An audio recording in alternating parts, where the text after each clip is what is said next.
choice but to act purely on blind faith. There was no way to tell what error this device was tuned to, and I had neither the knowledge nor the means to set the machine myself. I hesitated only briefly. Then, throwing the switch, I hurled myself into oblivion and relinquished my will to the hand of fate.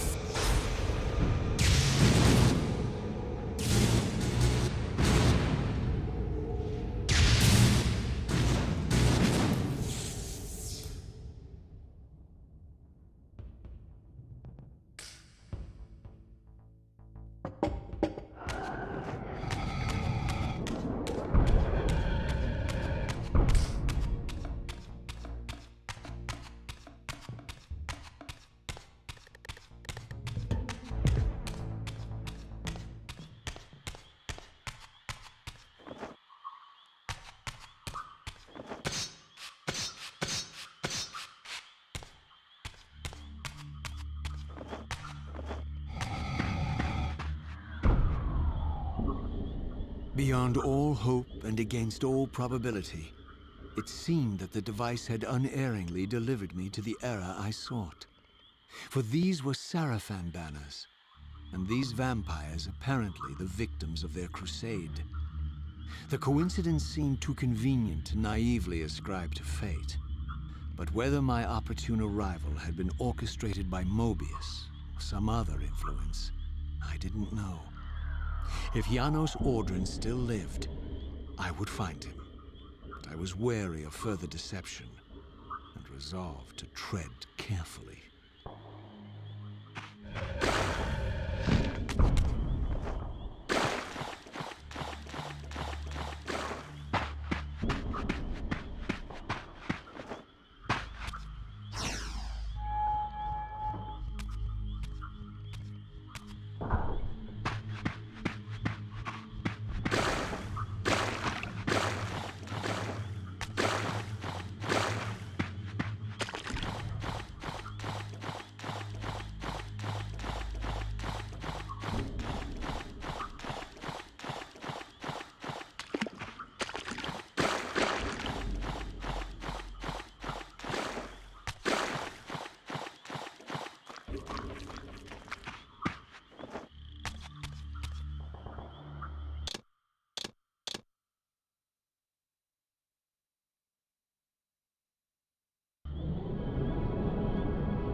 For all the butchery of Mobius's crusade, this massacre was somehow more chilling.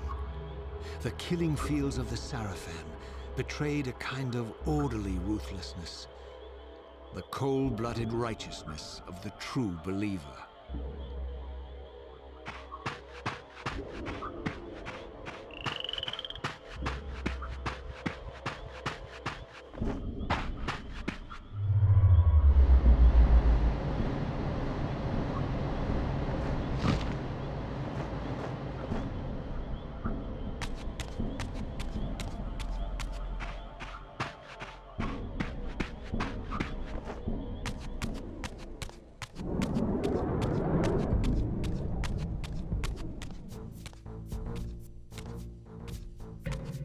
All that is holy! Here at last, in the flesh, I beheld my former brothers in arms, the warrior priests of the Sarafan Order, their lives devoted solely to the annihilation of the vampire plague. And while I confess, I felt a twinge of longing, a pang of grief for what I had believed was my lost virtue, I regarded them now with none of the reverence I formerly felt. For I had seen the human face of the vampires, and now I beheld the monstrousness of these men.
After my long journey, I finally stood on the threshold of enlightenment. For here was Janos Audrin's mountain retreat, intact and unblemished. The upheaval that would one day topple this ancient edifice had not yet occurred. And while I had no certainty that Janos still lived, this scene boded well, for I presumed that the collapse of the retreat must have followed the ancient vampire's demise. There was only one obstacle: how to reach the balcony suspended at that maddening height, so far beyond my reach. For this was the architecture of winged creatures. The tattered ruins of my wings were of no use. I would need to devise some other means into that mountain.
The mountain's interior was hollow, I discovered, and graced with soaring architecture unique to its creators. As with the outer facade, these balconies and galleries could only be reached by those gifted with flight. With only my ruined wings to carry me, this towering labyrinth seemed impassable, while the object of my quest lay just beyond my grasp. For here, suspended at the apex of the chamber, was the threshold that surely led to the great vampire himself. I didn't know whether Janos Ordran was the monster depicted in the stronghold, or one of the noble creatures memorialized among the ruins of the ancient vampires. And I didn't care. Demon or angel, he alone held the key to my destiny.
Janos Audrin? It is heartening after all these years to hear my name spoken without contempt. Raziel? My child, what have they done to you? I have been dragged through hell and back. All it seems to reach this moment. But I don't yet know why. For thousands of years I have waited, alone here, losing faith. At the time of the binding, 9 guardians were called to serve the pillars, and I was summoned as the 10th guardian, the keeper of the Reaver, the weapon of our salvation. Over time, our race died out, until I alone remained, sustained only by my obligation to you and by my guardianship of the blade. And the other 9? Why did their guardianship not sustain them? I don't know. As our race dwindled, the humans prospered. I have watched over the centuries as our history faded into myth and finally receded altogether. The humans have forgotten us entirely and claimed the pillars for themselves, wholly ignorant of their true purpose. To them, I am merely a devil, the origin of their vampire plague. Why would the pillars summon human guardians then, if they are meant to be served by vampires? The pillars choose their guardians from birth, Raziel, and vampires are no longer born. This is the crux of our dilemma, and this is the terrible irony. With their vampire purge, the members of the Circle have assaulted the very architects of the pillars they are sworn to protect. They have embarked on a treacherous path. With every vampire they kill, the humans are slitting their own throats. They know I'm up here, beyond their reach, and it terrifies them. You can see how they flaunt their kills to torment me, or perhaps simply to lure me out. They have this foolish notion that destroying me will somehow topple our entire bloodline. Thankfully, we're not that fragile. I have seen them mustering their forces in the village below. Yes. I don't know what they're plotting, but I fear our time may be bitterly short. Mankind seems to have brought you only torment and grief. You must hate them. They fear what they don't understand, and they despise what they fear. But no, I do not hate them. Vorador does. He has suffered much. He cannot forgive them. Should they be forgiven? They don't understand what they're doing. They are simply unenlightened and vulnerable to manipulation.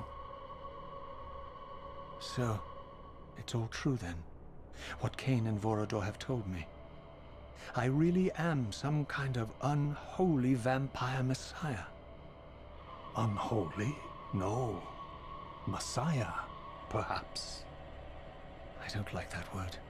It smells of martyrdom. Raziel, your role in this world's destiny is more crucial and more benevolent than you've allowed yourself to believe. Your journey will not be easy.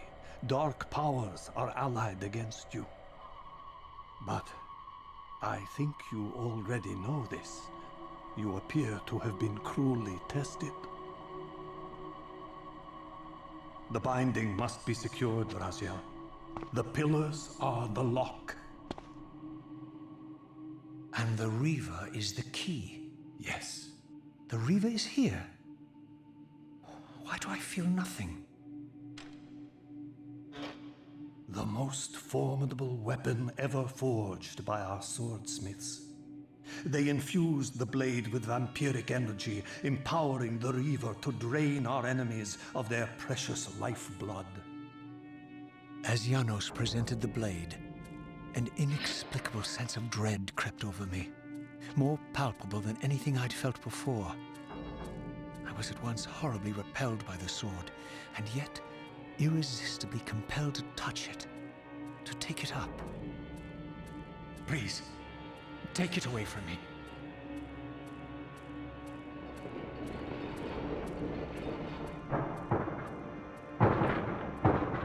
I fear you have been followed.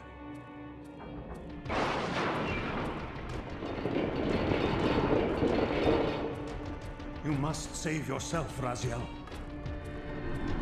Janos! No!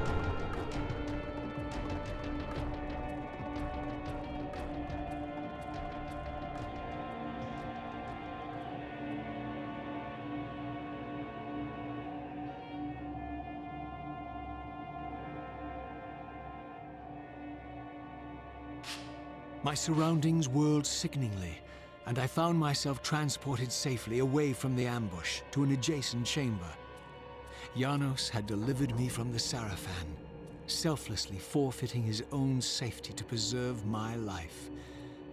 And now I feared that my newfound mentor would be slaughtered by the very crusaders I had so recently revered. The irony pierced me, and with dawning horror, I realized that I had been duped by Mobius from the beginning. For the Sarafan had simply followed the path I gullibly blazed through this sanctuary, and had arrived bearing Mobius' staff. Thus armed, they had Janos at their mercy. Through the door, I could hear them battling, less than a dozen paces away. But it may as well have been 1,000 miles, for this barrier was sealed by elemental forces I did not possess. It seemed Janos had conveyed me into the heart of the fire shrine. I thought perhaps if I could galvanize the forge and imbue the Reaver in time, I might have a slim chance of saving Janos from his grisly fate.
I plunged the Reaver into that furnace and forged the blade with elemental fire. With the Reaver thus imbued, I was now armed to unlock the elemental barrier and rescue Janos from his executioners.